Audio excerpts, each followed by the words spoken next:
অনেকে জিজ্ঞেস করে যে আখিরাতের এই সেন্সেশনটা কেমন হবে, আখিরাতে কি দুনিয়ার সবকিছু আমার মনে থাকবে, দুনিয়ার যা যা ঘটছে সবই কি আমার সেন্সে থাকবে, ব্রেনে থাকবে, নাকি অন্যরকম জগৎ? সুখের সন্ধান পেতে চান সেটা হবে আখিরাতে, এটা দুনিয়াতে কখনোই হবে না।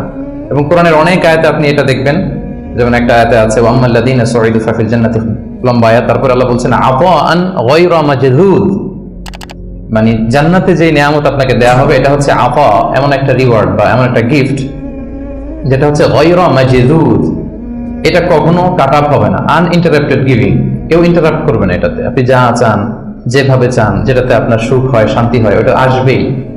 এবং আসা যে শুরু হবে এটার কোনোদিন থামবে না, এন্ডলেস। আখিরাতের যে সুখ প্রশান্তি এটা এন্ডলেস এবং এটা পার্মানেন্ট, আর দুনিয়াটা হচ্ছে ক্ষণস্থায়ী। এবং এই ক্ষণস্থায়ী দুনিয়াতে এই ইন্টারাক্টেড একটা টেম্পোরারি সুখের একটা নমুনা, একটা ছোঁয়া, একটা ঝলকানি দিয়ে আল্লাহ তাআলা ওই চিরস্থায়ী যে সুখের বন্দোবস্ত আল্লাহ করেছেন সেটার প্রতি আমাদেরকে আকৃষ্ট করতেছেন। এজন্য সামান্য কিছু সুখ আমরা মাঝে মাঝে একটু পাই এই দুনিয়াতে, যাতে আমাদেরকে বুঝাইতে সুবিধা হয় যে দেখো এতটুকুতেই কি মানে পাগল করা, তোমরা মাতোয়ারা, তাহলে সেই যে মহাসুখ, সেই মহাসুখানুভূতি তুমি যে পাবে সেটা কত চমৎকার হবে। এবং এই দুনিয়ার এই ছোট্ট অনুভূতি এগুলো কিন্তু আমাদের মনে থাকবে।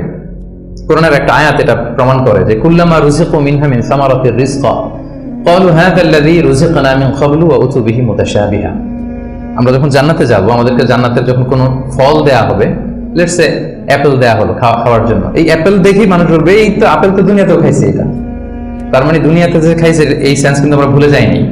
অনেকে জিজ্ঞেস করে যে আখিরাতের এই সেন্সেশনটা কেমন হবে, আখিরাতে কি দুনিয়ার সবকিছু আমার মনে থাকবে, দুনিয়ার যা যা ঘটছে সবই কি আমার সেন্সে থাকবে, ব্রেনে থাকবে, নাকি অন্যরকম জগৎ? এই আয়াত প্রমাণ করে দুনিয়াতে আপনি কি করেছেন সবকিছু আপনার মনে থাকবে। ফলে অ্যাপেল যখন দেয়া হবে দেখেই বলবে উতু বিহি মুতাশাবিহা, এরকম আপেল তো আমাকে দুনিয়াতে দেয়া হয়েছে, আর এটা তো আপেল, তো এখানে না কি ডিফারেন্ট কিছু দেওয়া হবে, তো আপেল দিতেছে কেন এখানে? আপেল অনেকে আপেল লাইকও করে না দুনিয়াতেই, সেইখানে যদি আপেল দিয়ে আপেল দেয় বা কমলা দেয় হয়তো মানুষ এরকম প্রশ্ন করবে। এবং কোরআন তো সেটা টেস্টিফাই করছে যে হ্যাঁ, মানুষ বলবে যে এটা তো আমরা দুনিয়াতেই খাইছি, তখন আল্লাহ বলবে যে না, এটা অ্যাপেল, বাট দুনিয়ার অ্যাপেলের মতন। দুনিয়ার আপেলে একটা স্বাদ পাওয়া যায়, এই আপেলে হাজার স্বাদ পাওয়া যাবে, মানে এটার ফিচারটাই আলাদা। এটা খেয়ে দেখো না, টেস্টি করো নাই, একটা বাইট দিয়ে দেখো যে কি কিরকম।